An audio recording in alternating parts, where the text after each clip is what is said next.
Hey guys, in this Candlelight episode we're going to be talking about Wild West Exodus week. We have a very special package has arrived from Warlord. You'll want to see that. I'm going to be talking about the Bolt Action Bootcamp that's coming right up. And the big topic for the weekend is scales in gaming. So if you've ever wondered why you want to move on from that 28mm scale, you've got to watch that. And then at the end of the show we have what I consider to be a huge announcement of a brand new game coming out. So if you're going to watch anything, go and watch that there. It's a brand new game from Vesper-On Games. I think it's genius. I love it, and I can't wait to see it. All that's left to be said is, come on in and enjoy the show.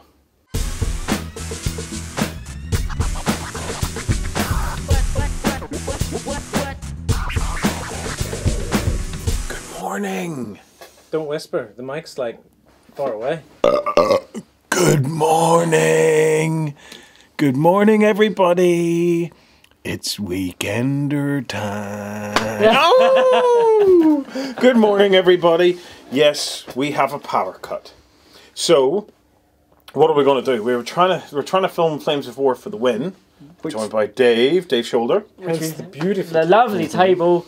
But that's as far as we got. For an evening battle. It looks, do you know what it looks like? It looks like air raid lights. It does look, I was going to say, as soon as we did that, I was looking and going, that's shocking, all looking. Yeah. So, anyway, we have a power cut. So, what were our options? Our options were no weekender this weekend, or we make do with what we've got. We have some power in the batteries of the cameras.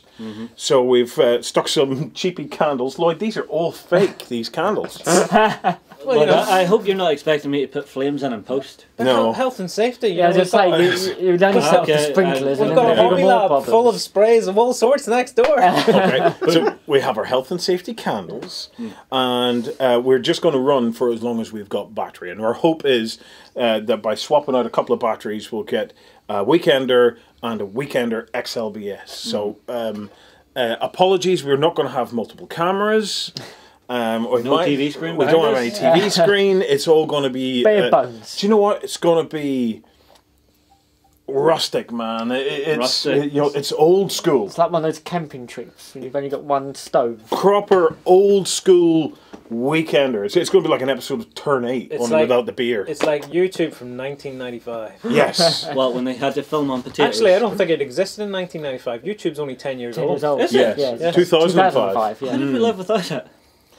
We didn't. We just threw rocks at each other. Well, I mean, like you saw Sam earlier. Whenever the power went, I have no internet. I don't know how to live. He was dying in a corner. Yeah. Okay, so it's been Wild West Exodus week. Yep. On Beasts of War. I have loved this week. It's been great, hasn't it? Oh, it's been cracking. If you haven't seen it yet, head on over. I highly, highly recommend the demo game Battle Report that we did.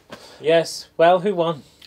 Well, I want everybody to go and watch it. Yeah, we're not going to say because you may not have seen it, but this man here, who's in charge of our quality control, exclaimed, or was it Arthur Conan Doyle, the writer of Sherlock Holmes, just to say, ejaculated, he ejaculated that it was the best battle report we have ever done. Well, it was certainly exciting. I mean, you guys are playing. Yeah, well, really I mean, like it was a beautiful game. It wasn't just, okay, I go, you go, let's grind each other into dust. You know, there were beautiful cinematic moments. It seems to definitely be that way because the comments are like, who's gonna win? Yeah. I have people screaming at me in the comments of those videos, come on, Justin, you can do it! Well, I was there. And I've got people on the other side going, no, Sean's going to crush him! I was watching, and there was a particular moment in the game, I was just like, don't do it! And I found myself talking at a screen. Screaming at the screen. For the first time I've ever done that. It was very good. Do you want to know, do you know that whenever you're screaming at the screen of Justin, and that feeling of you don't get very much response? Yeah. Yeah, he gets that every day. You get that even when you're talking to him, you know? Yeah, just the blank face. Yeah, it's been Wild West Exodus week. It's been great. We've had the painting tutorial with a really nice painting Frank tutorial. James, underboss for the Outlaws. Roman did a fantastic job on that mini. I sat down with Sean to talk through all of the different factions. So for me, a game is all about its narrative and getting to understand who the protagonists are and what motivates them. Technically, you didn't talk about all the factions because we have a backstage video up where myself and Sean got to talk about the factions that are coming in the Kickstarter, and we've got a lot of cool artwork in that video. Which kicks off next week, isn't it? It kicks off on Monday. So you'll have 2 days to go and immerse yourself in everything Wild West Exodus before that Kickstarter launches. I don't know. I think this Kickstarter is going to be big. I think this Kickstarter is going to be the one that pops my cherry. Yeah. Because I've never backed a Kickstarter yet. I've always meant to, but this is the one for me, I believe. Yeah. Well, the other thing is, we have a winner who has already won the big pledge. It's a $325 pledge. Yep. What was it called? The Town Manor Pledge? Town Marshal. Town Marshal Pledge. If I remember correctly, you're getting 4 factions in that. You know, and all the extras along with it. Oh, it's a sweet pledge. It's like it's like $325-ish worth of stuff. Yeah, well, you're getting the base sets that's in the pledge, and then you're getting the add-ons. You know. Yeah. Well, the winner of that's going to be happy.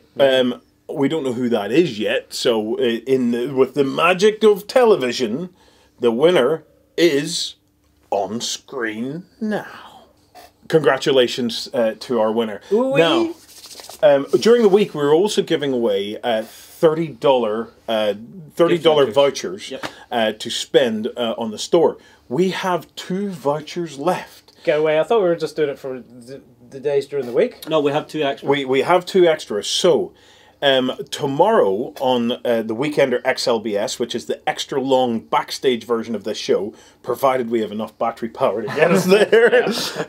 If you join backstage and comment on that video, we're going to pick 2 random winners who are each going to get $30 each to go and spend immediately in the Wild West Exodus store. You can't say better than that. Yeah, I've actually been loving it because the way we've been doing the actual winners this week is we have a little post that we update each day with the winner from yesterday. Yeah.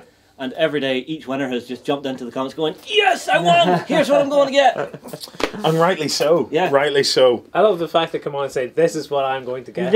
Yeah. I think my favourite had to be Acid Blade because he picked up my favourite set, which is the Wayward 8. Did he go and buy the Wayward 8? He went for the Wayward 8. Well, that's what he said he went for. If he got there and maybe got Shiny Syndrome, went, okay, maybe I've got this, but maybe I want a little bit more.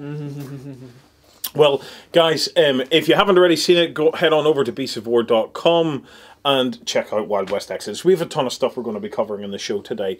So we're going to be switching some people in and out. It's going to be very kind of low tech, but it's an opportunity for us to have a good chin wag. Ton about low tech. This LED lighting we've got going here. It's nice. That's total 2000s and whatever. It's romantic.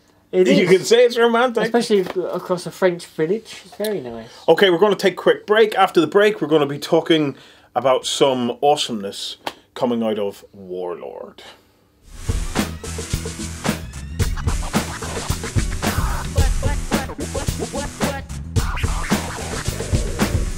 So this week, we got an awesome package. Package from Warlord. But before all that, we've got an announcement to make. John has joined the team full time. Poor John has no money. Poor John. All hobbyists understand. Yeah. Poor John has graduated from university. Has been broken unemployed ever since. Yep. We have got to the stage where we're going to get John on the team full time. Congratulations, John. Welcome aboard. And it's great. I've had a brilliant day of John trying to do work and me and you interfering, coming in and interrupting. And maybe you should do it this way. Do it this way. We should do it this way. No, we should do it my way. And John's in the middle going, I thought I was getting paid to decide the way. Yeah. It's been one of those moments where I was having if you didn't laugh you would cry, honestly. It's been one of those moments where we've been can we afford to do this? No. We can't. But it was one of those moments of, regardless of whether we can afford to do it, it was a case of, can we afford not to do it? Because we're trying to grow content. Yep. We have so many things that we're trying to achieve now that John was a natural choice to come back onto the team full time and create more and more content for Hobby Lab and for other backstage shows, as well as some stuff for the front stage. So, John, it's a pleasure to have you aboard. Yep. I have a little gift for you. Do you? Because I know you missed out. And Uncle Geraldes sent in a copy just for you. My God, is this like your best week ever? As a welcome, as a welcome aboard the team. It's the Uncle Geraldes Masterclass Volume 1. So I now need to learn to paint Yes, again. Yeah, and the idea is that you're going to take this and learn how to do this. Learn how to do it properly. Yeah. Here, let me smell it just to see what the book smells like.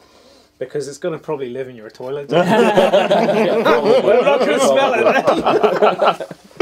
So yes, John has joined the team. If you're a big fan of John and the new shows that he's about to undertake, come across and join backstage and see if you can help us pay his wages. And if you're not a fan of John, please don't leave. So anyway. Warlord. Warlord sent in an awesome... Oh. Is this empty? Where did it go? I don't know. Did they say anything on the note? Yeah, it says... Oh, you sod. It says, hello, beasts, are plastic tiger sprues. And I nearly got away with it too. They have arrived, and they're not out yet. Woo! So, this is a plastic tiger, a very well wrapped plastic tiger.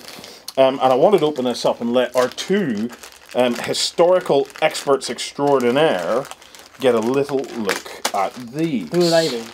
Are they coming later? Yeah. You're going to give me a sprue and I'm going to what? So let's see if we can untangle these sprues. What is going on here? It's their new interlocking tech. Yeah, these are well locked together. It's like 50 sprues of grey, isn't it? There we go. Okay. I'll have the Can you even see it in the? Yeah. I can see it. I can see it. They can. Here, let's give them a good preview. There you go. Look at that. I've got the business end. Yes. And he's got the turret though. So John, what is it first and foremost? It's a Tiger Ausht E, which is the late model Tiger 1. So the later version of the Tiger 1. Yeah, the late model came in about 43, early 44, and it would have been the one you'd have seen pretty much after. When you say late model, is it the last model? It's the last production Tiger 1. Because they stopped producing tigers. In mid-44, yeah, 44. They stopped producing even King Tigers? No, they ramped up to make those other to the ones. Tiger 2 and to the King Tiger. When did they make this? 1942 is when the first production model came out. When did the last ones roll off? 44.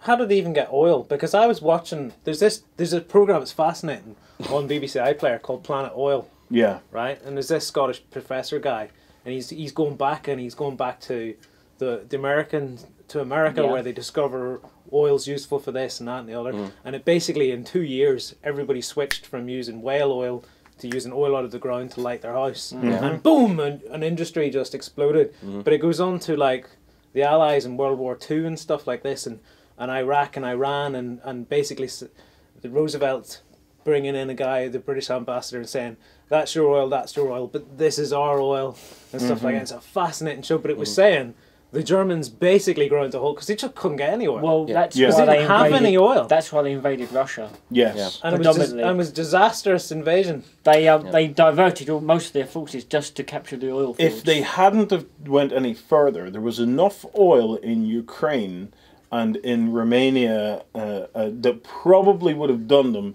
to defend the Western Front. They probably if they hadn't focused on the two fronts. Their biggest mistake was trying to fight a battle on two fronts. Three if you count Italy. Yes.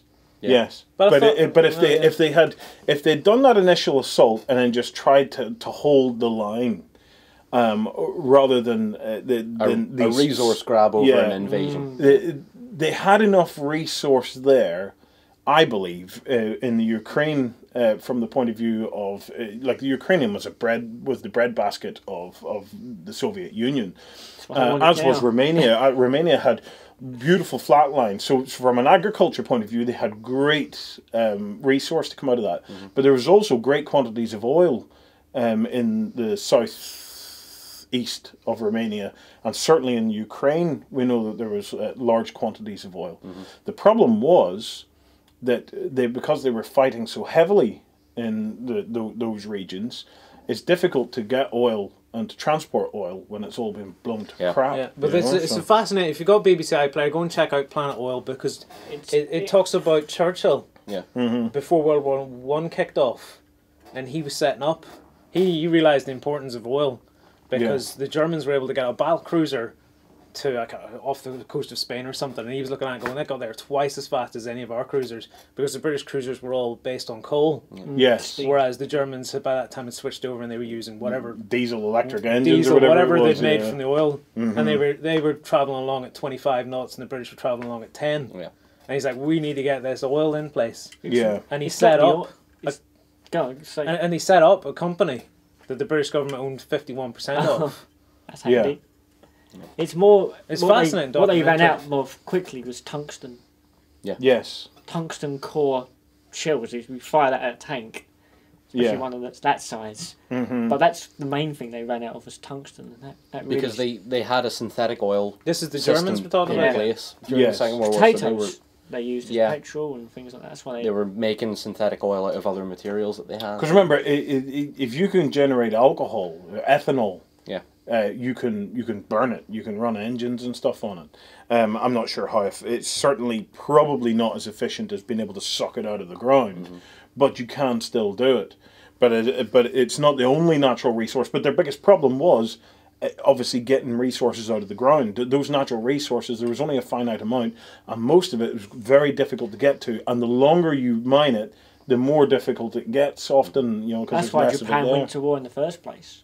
Because Japan has no natural resources. Yeah, it's really worth noting, because I know about them invading places and stuff and fighting over oil and stuff, but I was watching the documentary and really sank in and goes, yeah, it really was the battle for resources, and the fact that they didn't have enough resources to power their Tigers and stuff that lost them the war, and that was it. Forget the A-bomb, forget troops coming in from the States and stuff. The fact that they just couldn't get any oil, that was it. They were always on a losing foot. Yeah. But the tank itself, what a tank. It's a beautiful, beautiful kit, I've got to say. I really do like the details on it.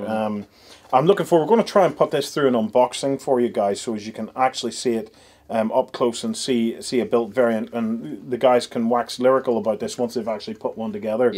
To see what it's like.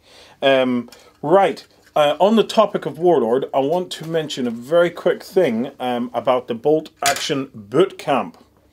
But to do that, I'll be right back.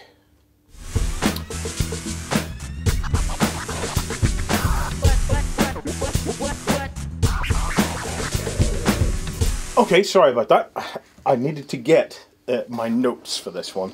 Okay, so Monday, I'm putting up the order form. Monday or Tuesday, I'm going to put up. What I'm doing? Are you in flight mode? Yes, I'm in flight mode. On Monday, I'm going to be putting up. Monday or Tuesday, I'm going to be putting up the order form for the Bolt Action Boot Camp weekend. It's going to take place on the weekend of the 22nd of May. Okay, it's a Friday, Saturday, Sunday, just like our other boot camps, and it's your opportunity to come and join us at Beasts of War and team members from Warlord, and to spend the weekend learning how to play and getting into bolt action. So you arrive on the Friday. The studio is open pretty early on the Friday, so if you arrive early, that's fine. We're going to have open gaming and stuff like that, to chuck out some board games and things, or do whatever you want. We then, on the Friday evening or late afternoon, we're going to be giving our guests a starter bolt action army. This is where it gets exciting. This is where it starts. If you're going to read the list that you read to me. Ooh. So you're going to get a starter bolt action army that you'll be able to choose whenever you fill in the order form. The Friday, we're going to be putting together our armies, and then we're going to go out for beer. And then on the Saturday morning, we're going to start the process of learning how to play bolt action. We're going to have 24 spaces, okay? What we're planning to do is that you'll be playing, hopefully, on beautiful gaming tables like what we play on here in Beasts of War. We're trying. Hey, go John. The real reason you just got hired. This is why. This is why he was hired. So exactly why for are this. you still here? Go on. We need it. So we're going to be gaming, possibly doing a bit of hobby on the Saturday evening, and then beer, okay? And then on the Sunday morning, we're going to have another hangover breakfast at the guest house, and then come back down, and then the Sunday up until the Sunday afternoon, late afternoon, early evening, we're going to play through the last few games, get to grips with it, and then you can progress and go wherever you need to go. The ticket price includes accommodation. It includes food for the weekend, so we're going to have refreshments and a bit of a buffet here, and an evening meal on the Saturday night, or the Saturday evening.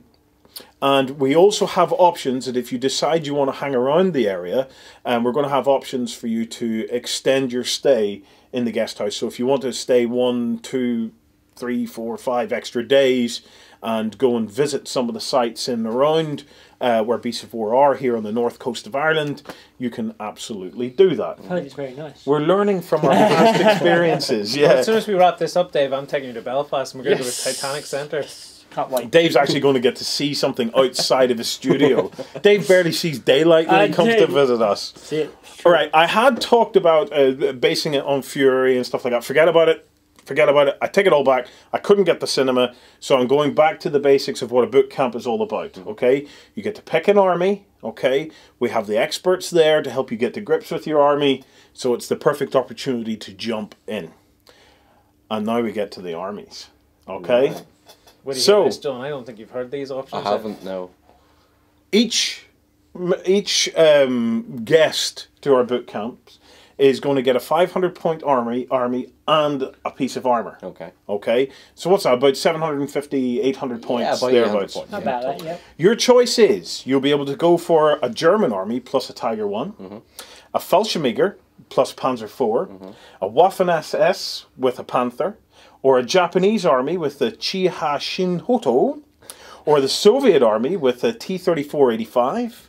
You could go for a British army with a Cromwell, a British Power army with a Sherman 5, British Commandos with a Cromwell, or a US army with an M4 Sherman, a US Para with a Hellcat, or the US Marine Corps with an M4 Sherman. I think you can say you have enough choice now. This especially goes to Tasker, who's somebody who tried to bring me to task over trying to limit the number of armies. You now have enough choice, Tasker, so I'm expecting you to be here. If you're not, we'll hunt you down. Is that not going to make it more complicated, though, for everybody to get the grips of their army with so many variants? It may do, but I considered this a lot. I've considered this an awful lot. My thoughts on it originally was obviously the simpler it is, the easier it is for us as a group to get into it. However, we have the experts there. You know, in these boot camps, we have the very guys who have created the games. And it's very generalised as well, because every tank has a medium, heavy or light gun. Yeah. But even in things like Drop Zone Commander or other games that we do, it occurred to me, what better chance do you have of being able to pick a force from a list and have the creators of the game there to be able to talk you through some of the elements and things like that for it. Yep. Each of you is also going to get a rule book and the corresponding army book. That is Wow. really nice. Okay, so check regularly on Monday or Tuesday. It will be going to Backstagers first. So if you want to have a better chance of getting on this, become a Backstager. It will be going out to Backstagers first. Whatever tickets we have spare after our Backstagers get first refusal, we will then take out to all the wider audience of Beasts of War. But I will warn you that Drop Zone Commander never made it that far. All of the tickets went just in Backstage. And from the number of emails I've been getting about Bolt Action, I don't know for sure, but I highly suspect that those 24 tickets are going to go very quickly and may never make it out of Backstage. So if you fancy joining Backstage and keeping this man in a job, now's the time to do it. Okay, so that is the Bolt Action weekend. Right, on the topic of these of stuff we're doing, I also want to say a huge thank you to everyone that has been sending us in their spare X-Wing miniatures and their spare Star Wars The Miniatures game from Wizards of the Coast. As you know, we're going to Salute this year again, and we're going to be doing a whole live blogging extravaganza from Salute, where we're going to be trying to bring you the real vibe of Salute from the point of view of a sci-fi gamer, a fantasy gamer, somebody who's into their pulp, punk, horror, and weird, as well as interviews with some of the traders that are there, and plenty of interviews and photographs of all the demo games and stuff that's there. Mm-hmm. However, as you will know, at Salute, one of the highlights for me is the clubs. Yep. Because these clubs, they bring these participation games that they've made. Some of them you never even heard of before, which is always great, always good. I'm always blown away by it. This is what I love about Salute, is of all the shows that we cover, right? There's Games Day, okay? Now, Games Day, let's be honest, Games Day hasn't been doing very well. It was a lot better in the past. Who knows, it might pick up in the future. But it is 40k focused. There's not an awful lot of participation stuff that goes on. I think Forge World do a better job of it at the moment than Games Workshop do in terms of gaming tables and things like that. You have Gen Con, which is huge. It is the show of planet Earth when it comes to tabletop gaming. Yep. But certainly from what I have seen of our coverage and stuff of Gen Con, it looks very much stall, tournament, stall, tournament, stall, tournament, and nothing clubby. Yeah, right. You don't get. That's what. Having not been there, it looks like that. Yeah, the impression I've got is that there hasn't been kind of like clubs with participation games and stuff like that. It may be there, I just haven't seen it. They've got that card hauler thing where they throw pennies at cards and stuff. That's obviously some sort of charity community thing. Yeah. But the big tables like that you see at Salute, I don't know if I've seen you see demo tables and stuff, but not big massive 12 feet, 16 feet tables like we're going to try and make. Yeah. Well, it's Salute for me is like it's like part of the crown jewels of wargaming. And for me, the thing that I think makes it so special is, yes, there's a huge variety of traders and stuff there, all selling their wares. Many of them actually make more money at Salute than they do the rest of the year. Salute is the pinnacle of their sales. Yes. Do you know what's really good about it, though? As a club, it's your opportunity to show off something you're passionate about. Yeah. So say you're playing a game that's maybe a bit fringy, but you and your mates really enjoy it. This is your chance to show it off to thousands of people wondering about it, and they go, "Whoa, what's this? Yeah. Oh, we're playing such and such. What you playing that for?" Because it's brilliant. Yeah. Well, this is what I was getting to. For me, the reason it's so special is because of that club participation. These guys are coming in with games that you will never have heard of because they've made them up a lot of the time. I've seen some fabulous... Do you remember the table that was like Planet Mars? But it was Planet Mars with Victorian gentlemen and all over. The flying ships. Yeah, they had the dirigibles and all sorts of stuff on it. This kind of stuff you never see. Anyway, to bring me back to my point, and the stripper glitter table. On the stripper glitter table, there was a table. That was a kind of like a big Greek battle, and there was a shimmeriness off the sands. And how do you get that? Stripper glitter, mate. But in homage to the clubs, and to the amazing work that they have done at Salute, and in homage to Salute, and what I think is the beating heart of Salute is participation. We decided that Beasts of War were going to have a go. So we're taking Star Wars Battle of Hoth, to salute. We're going to have a 16-foot or 18-foot long Hoth table. We ran a competition for a Game Designer Challenge, and Grant Ennis has come on board and is creating a stunning set of rules for a participation game for anybody that's absolute to come along and join in. We have 5 AT-ATs at one end, we have Echo Base at the other, and we have a trench battle in the middle. Testing stuff. I mentioned on the weekender past that he'd sent a photo in. Yeah. He sent more in because he'd seen that I liked it. Yeah. We should get some of these photos. We'll get some of these photos up for some of the testing and stuff he's done. But it's gonna be incredible. I'm really looking forward to seeing how this all plays out. But I wanted to say a huge thank you to you guys in the community, because you've been sending in stormtroopers of various ilk, rebel commandos, AT-ATs. We've been trying to do everything to scale. AT-ATs, John. AT-ATs. AT-ATs, John. Yeah. We've had some in-depth discussions this week of how the AT-ATs should actually be painted. They've had in-depth discussions about it, and I've just been painting them. Or maybe that's the problem. We've not had an in-depth discussion. We're still trying to work it out. It is looking better. It does look good. Yeah, it's getting there. But we're trying to keep it all to a relative scale. So we have, we're using a mix of the AT-ATs from the Hasbro range. Yep. So we've got AT-ATs from 1981 here that are all being resprayed, repainted, reweathered, and they're going to look awesome.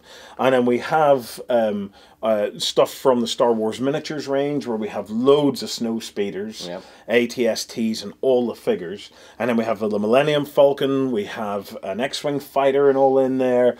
It's just going to be the best crack. So I just wanted to say a huge thank you to everyone who has been sending stuff in to us.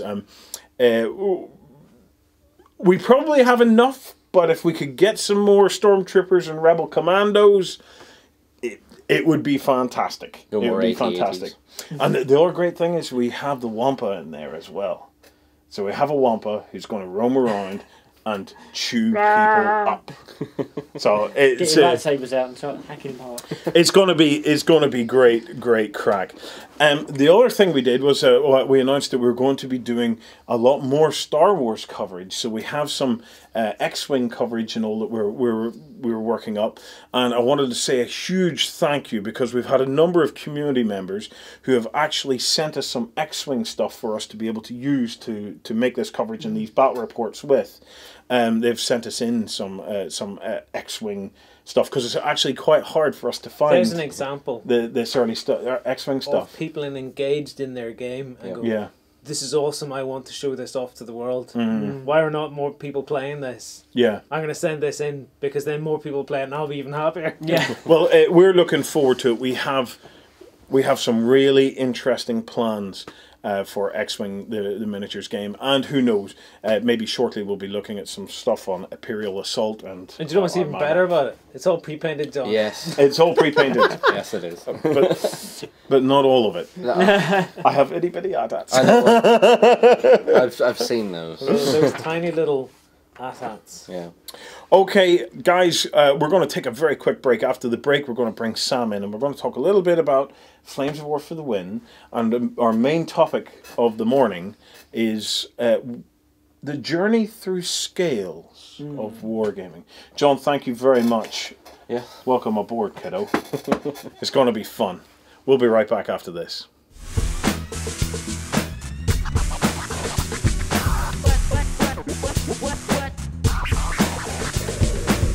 So, as I'd said at the start of the show, this week we have the mighty Dr. Dave. Hello. We've been spending the week recording Flames of War for the Win, the 3rd season. Yeah, it makes you feel old. It does. We've been at this now 2 years, Dave. I know, I'll be doing this stuff till I die. We have the 3rd season of Flames of War for the Win on the way. It'll be coming out in a few weeks' time. It's been a lot of fun so far.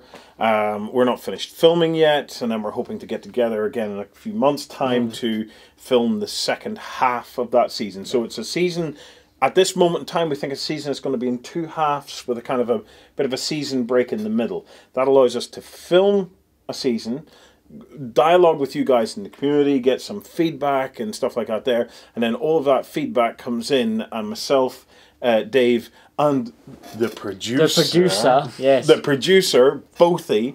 Man on the high that he is. Oh, guys, we are so excited for you to see this season of Flames of War for the Win. So we put a call out a few months back and said, look, we were thinking of introducing producer roles for some of the shows. And Bothy, a long-time member of Beasts of War, and has actually been involved in Flames of War for the Win in the background now for a while. He's been acting as kind of a consultant on episodes that were filmed, you know, just picking up on errors that were made, or me getting overexcited and putting words into Dave's mouth, so, as often happens. Really? Has that happened? I didn't realise. So, producer Bothy then said, well, actually, I would like to have a go at that. And what a job he has done. He's psychic. He is psychic. He knows everything. We have these lovely moments in the show where season 1 was all about us getting into the game. Yes. Season 2 was us exploring some of the more advanced rules of the game. Season 3 is where it's all really starting to come together for us. Clicking in. Because producer Bothy was worked with us. We've crafted this season that it's all about understanding the tactical elements of Flames of War, especially for key things. We have one episode which is my favourite, which is about dealing with dug-in troops. Everybody needs to watch this episode if you're getting into Flames of War. So we have Flames of War for the Win front stage, but we also have an XLBS version where we take what we've done front stage and we take it even further. Which is quite exciting, actually. Yeah, I like that. and it's quite cool. So it's definitely worth watching. But we have these funny moments in it, Lloyd, where when producer Bothy was writing out running orders and things for us to give us some elements of structure of what way we were going to approach these. Yep, okay, yeah. He did these little statements of the expected outcome. And it's so beautifully structured by him. He stated everything. He brings four-sprung dirt technique to Flames of War for the Win. And we would play out a tactical scenario of an assault or something like that, and we'd play it out and we'd roll the dice live on camera, so you see every single dice roll as we do it. Okay, definitely bums on seats time. God, is it going to work? Is this going to work? And we did it all 100% live, and then I would turn around and say, Dave, producer Bothy expected the following results, and he nailed it every single time. Without fail, he nailed it. So we talk about the percentages of success and stuff like that. It really brings it together. I'm so excited about this season. Don't ever forget the point of percentage. Oh yeah. It's not 37% chance or a 50-50 chance. No, it's 36.4% chance. And he will attack from on high if you get it wrong. That is scary. If you join backstage, right, there's an XLBS episode where we show a technique for dealing with dug-in infantry that has a 97.4% chance of working. 97.4% chance of working. It's awesome, just unbelievable. That'd be my weakest part of wargaming, is I'm not very good at knowing what the percentage chances of my actions are. Yeah. I love moving stuff around and I think I'm pretty good at moving. But when it comes to actually rolling dice, I'm useless at having any real strategy of what percentage of chance do I have this actually coming off. I'm more of a roll it and hope sort of person. I'm with you there, Lloyd. My mathematics and strategy go out the window. It's just yay. Well, what we're hoping this season will do is it will allow you to start thinking the way Bothy thinks and start to craft your army in terms of scalpels, tools to elegantly do particular jobs, and then you know what your army's for. Whereas a lot of us get armies and we rush it all forward and we hope for the best. Whenever you get to producer Bothy's level of gaming, you start to craft an army and you know the tools that you need and you know what tools to put together to get maximum effect. And it's I'm so excited it's by the way he called those dice rolls. Yeah. When you get to that point, though, you're less likely to have the... I had a game with Justin at the weekend, and I fielded my units, and he fielded his units. He'd never played the game before. Yeah. And I was like, here we go. Slaughtered me. Absolutely slaughtered me. I'm like, I don't know anything about the percentages. But one of the interesting things that come out of it, and this is our main topic for this morning, is and it's been coming up in the Beast of War forums recently. There seems to be a bit of a groundswell about looking at smaller scales. Scales, yep. Now, the vast majority of us, I think every single one of us, have probably entered wargaming at the 28mm scale. Yeah. Okay. Yep. We've bought into Games Workshop or the original Warzone or something like that, and we play happily where every guy is a guy. You know, and I've got to say, and I talk about this a bit in Season 3 of Flames of War for the Win, about how it was a bit of a struggle for me to begin with to move to that 15mm scale, because you know the little guys are so small, they don't look like they have any details. You start to feel like the game loses a lot of personality, you know, and you're very reluctant to get into it because you think, oh, it's just all really small and dinky looking, you know. Well, my opinion on it is, go ahead, Sam. So I actually talked about this in my Try Something New backstage article a bit back, where I tried Flames of War for the first time. Yeah. I was thrown by the 15mm scale, and having to think of them in terms of units rather than individuals. And I was a bit worried that not taking out the miniatures as they were damaged would take away some of the dynamism of it. For me, I'm well used to unit representation and stuff, but it still didn't appeal to me. It's only when we do stuff like this. Yes. I've said a lot, because when we made this terrain, I've said a lot. This is what makes those games work for me. The massive, expansive battle that you can have. But it doesn't look like anything unless you build something like this, in my opinion, anyway. It's the scope of the smaller scale. The representation of there's a field, there's a road, there's a field. If you just play on a green mat, it doesn't work for me. No. But 15mm or smaller with this sort of layout, I just look like, oh, that's it. It's awesome. Yeah, if you take care, right, and of your games of 15mm, it unlocks an incredible gaming experience. It also unlocks a really interesting hobby experience as well, because our hobby is collecting, okay, and we all love collecting, and we love fielding our collections. Well, when you start to go to games of a scale of 15mm, you're more likely to be able to field most or all of your collection at once. You can field more of it. Yes. Unless you really collect. Really collect stuff. Yeah, because you can. Yes, because you can interchange things a lot more, I think. Yeah. With a bigger scope, because it's all about scope. You know, you get one tank at 28mm. Yeah. And that's it. Yes. And then you're stuck. You're locked in with that tank or with that half track or whatever.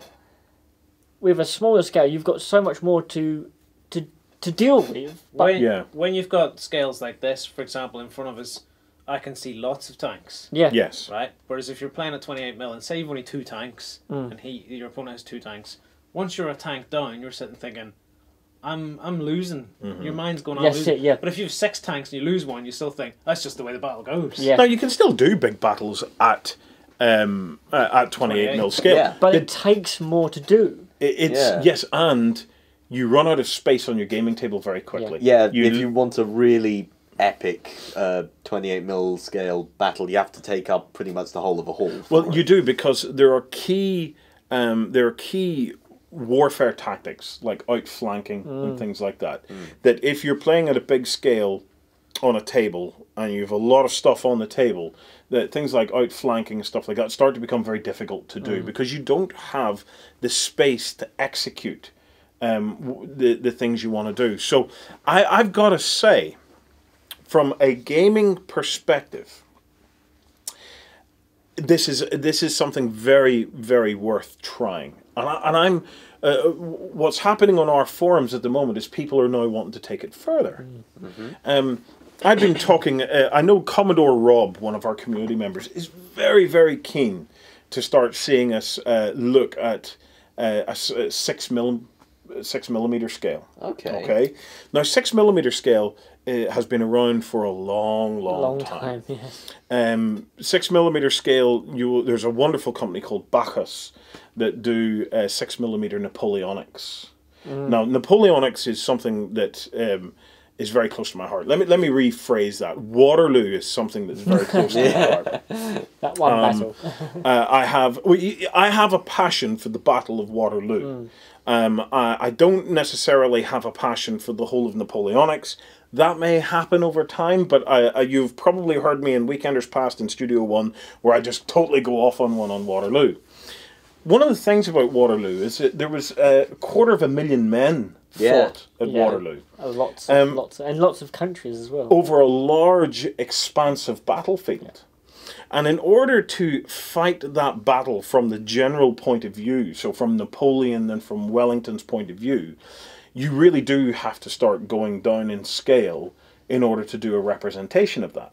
In fact, Waterloo is often battled out, I believe, at 2mm scale. 2mm? That's 2mm scale. That's sucked up the Hoover scale. Hey? Yeah, that's lost. I have a problem with that, though, once you start going down really small scales. Is because it kind of grinds against, at least I think it will, grind against what I've just said. See this environment we've been able to build? Yes. When you get to that scale, I have a feeling that the modeling's just going to get really difficult. No. To build. Well, how do you build a hedgerow that looks like something? Pipe cleaner. I don't know, pipe cleaner is a hedgerow. Yeah. Houses become towns on their own. Yes, at 6mm, a pipe cleaner will quite happily do a hedge or a piece of bocage and. But will it look like anything? Yes, it would. There are ways and means of doing it. I can't even imagine a 2mm scale model. How would that look? Well, you have a lot of them. You don't have an individual model. These come on strips, like little lollipop sticks. Yeah, they're not cast as individual models. They're cast as groups of individual strips, and you put the strips onto bases, and it's entire companies that you move around. So at that scale, I'm looking at the environment's the only thing you've got to make really, really pretty. Yes, but you remember the types of battles that you can have at that scale, okay? So let's take Waterloo, for example. Remember that these were cavalry charges over huge expanses of open ground, where these cavalrymen were going straight into cannon fire, okay? Or going into infantrymen that had formed square, and the whole thing of forming square was that they were trying to keep the horses from overcharging and basically killing everybody. So the whole concept was you were trying to break. I know this is me talking historical. No, it's fine. No. But the whole they formed square to try and repel that, and if you could break the square, then you could basically go in and cut the men down. Take the colours. But they would charge in, retreat back, and then regroup and charge back in again. That kind of thing. It can only really be represented at those smaller scales, but it doesn't only apply to historicals. Okay, sci-fi, for example, plays really, really well at these scales. Okay, Ground Zero Games does 15mm sci-fi. That's Craig Grady. You'll often see them at Salute. They have a great game. I think it's called Ground Zero. That I believe is a 15mm game, and also the guys from Urban War are bringing out a game called Age of Tyrants. Okay. Yes, I saw this. Now I want to show you guys some pictures. We'll see if we can flash these up on screen for you guys. But this is hold it for you. Yeah, this is some concept. This is some concept art. Wayne England, a very famous artist. In the Magic the Gathering and Warhammer Fantasy realms, is involved in this. A bit familiar. I'll do this. This is the image we're showing. Now, I've just went onto their Facebook page and ripped a pile of stuff. So they have concept art, but they also have the models of the tanks. Now you look at the tank like that, actually, and you'll go. I'll give it back to you because then you can do it there. Yeah, you look at the tanks and you go. Yeah, they don't look very detailed, but remember that these are going down to 6mm scale. Which is what Epic was. Yeah, Epic 40K was played out at that scale. Love that. And remember, I always thought Epic 40K was the same as scale as Warmaster, which was 10mm, wasn't it? no, Epic 40K was 6mm. Okay. So I'm not sure what scale Warmaster was because I never ever played it. But Epic 40K, remember, allowed it had all the Titans and stuff were all represented in that. So much more unit variety is possible, and it totally changes up the tactics that's available as a game. What were we looking at there? So this is Age of Tyrants that'll be coming out. Which picture are we looking at? So we're looking at another picture of a tank. Like, you know, these wee guys, this is some infantry stuff. You know, they're beautiful, aren't they, for 6mm? So, they did look pretty sharp for 6mm. Yeah, I like those guys. They're the ones that we all so, like them. Yeah, that's great. and then you're into some of the alien race type stuff. But look at this. You know, there's a kind of a Titanic war engine there.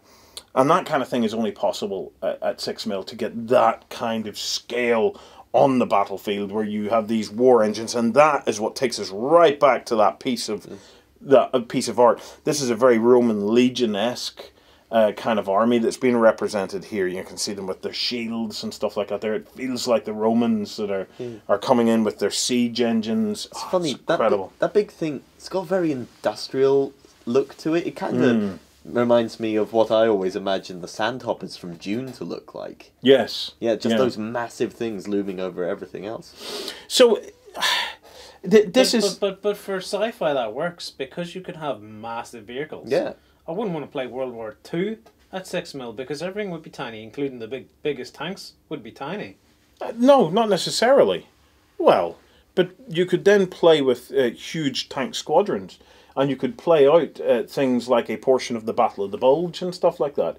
Remember, there were tank battles. Kursk, yeah. How many tanks were involved in Kursk? 600 at least. Yeah, there was hundreds of tanks. That was probably the losses, actually. Wow. More than 1,000 tanks. We're looking at tank battle. I tend to look at games from a visual point of view, though. That's where I get hung up on this. For example, Flames of War, right, comes to life on a table like that. But for me, when you take tanks away off that, they look like little dark blobs almost.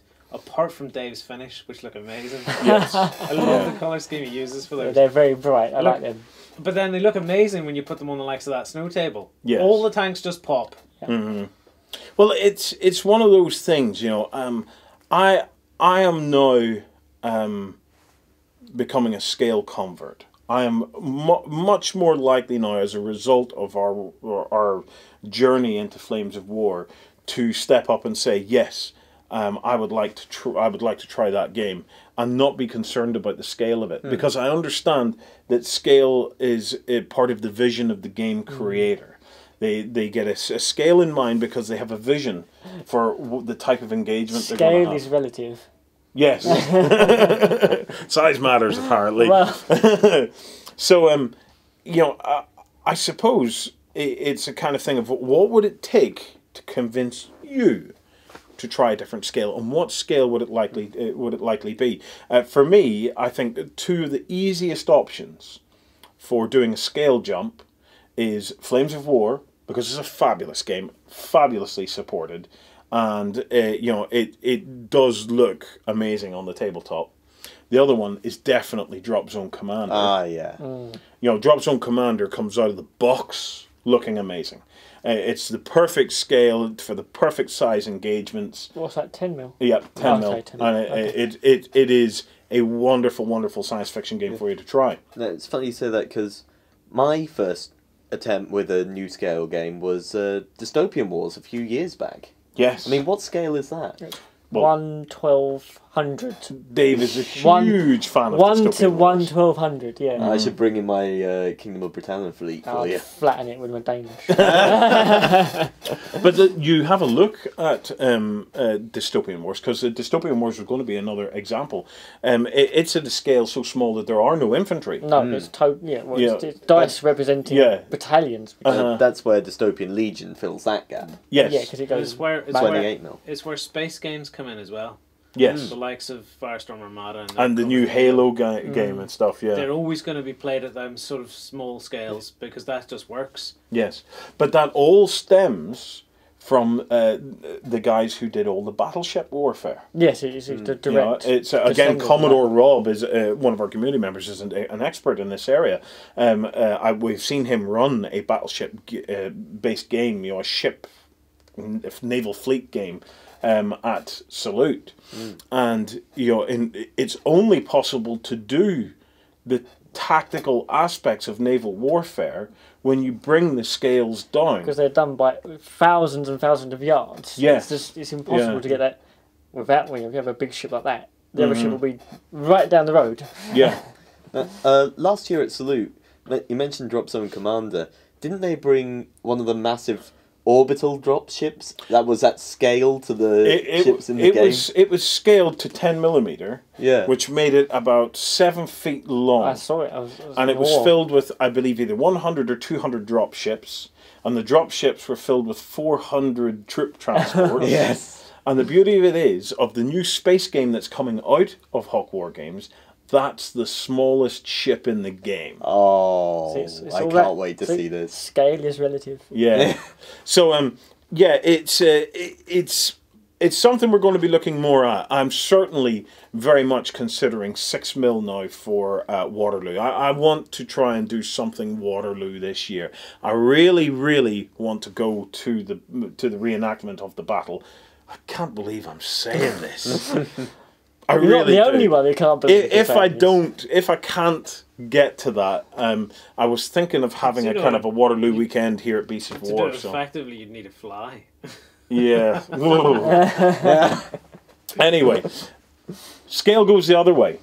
We have a wonderful, wonderful piece of news. I'm very excited by this one. Sam, Vesper-On Games are just about to announce their second game. That's fantastic. What is it? I love Vesper-On. I was hoping you were going to tell me. It's called Room Raiders. Oh. Okay.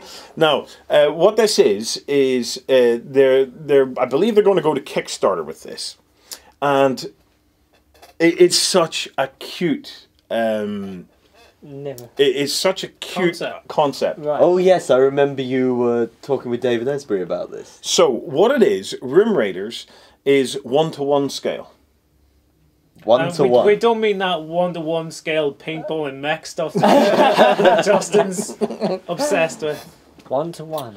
Room Raiders are creatures of various ilks that actually live in our world. Oh, so you mean like... And the battles take place in our kitchens, our bathrooms, our offices. So we have little goblins and things. So let me get a picture of it. Here's one of the little goblins. Oh yeah, that's the gremlin. So it's a gremlin guy. And they actually battle across our tables and in our kitchens and around books. These guys creep out of the woodwork and do battle with one another. I think it's a wonderful, wonderful concept. And they are actually to scale. Fuel. Oh, it's nightmare fuel. It depends on how long you have. Didn't you ever read The Borrowers? The Borrowers, yeah. This is exactly what this is like. Little people under my floorboard stealing my socks. I don't know that. I love the concept of this. So when he says it's 1-to-1 scale, he says whenever it's not a miniature. When the model comes out, that's how big it is. That is how big that little creature is. They're about my height. And they're stomping around, and they're doing battle with little clockwork devices made of bits and pieces that they have found around the house.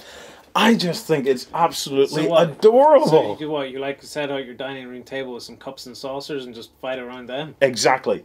I am so getting into this because my daughter is going to love this. Whatever the rules are, I'm going to do my best to either refactor them or simplify them.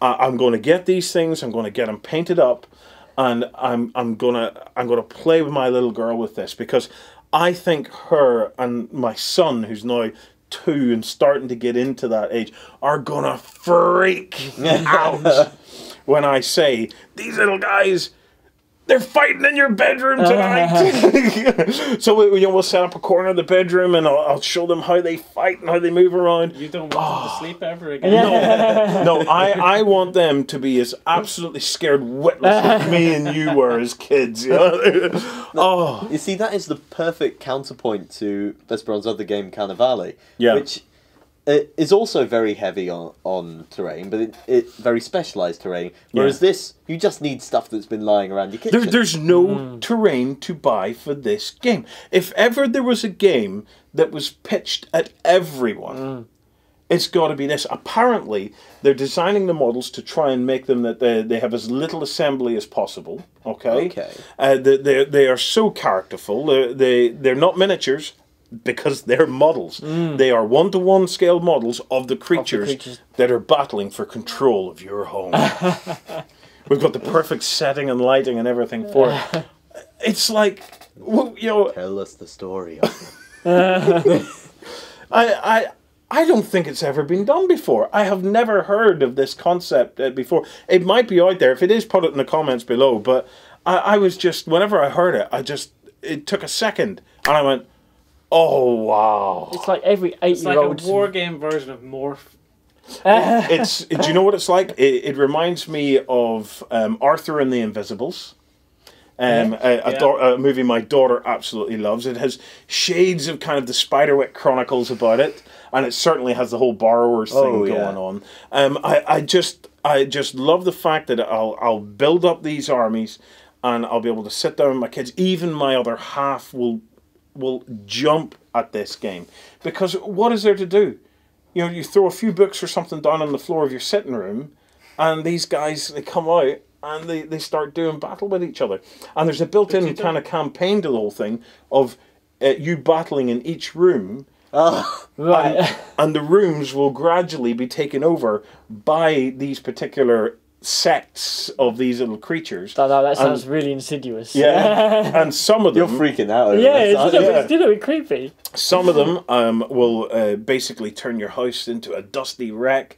Others will go around stealing components and things like that from us. I'm going to tie my socks. Brilliant. That's it. I'm going to keep tabs on everything now. I'd be interested to see how it works, because for me, it might be interesting to fight like in a bookcase. Yes. Oh, that would be cool. Well, this is coming from Vesper-On Games, the masters of a three-dimensional battle. David Esbury has such a vision for how models and things move. Carnivale is one of our favorite games, and there's no game that has slicker movement and combat in it than Carnivale. People jumping and cinematic moves and things like that on the tabletop. So I would imagine that his three-dimensional vision is exactly working on this. So if you started at the bottom of a bookcase and there's somersaulting and throwing little ropes and things up to get up the bookcase. Now that's an image. That would be cool. Room Raiders. Very cool. Room Raiders coming to Kickstarter. I think I'll be first there.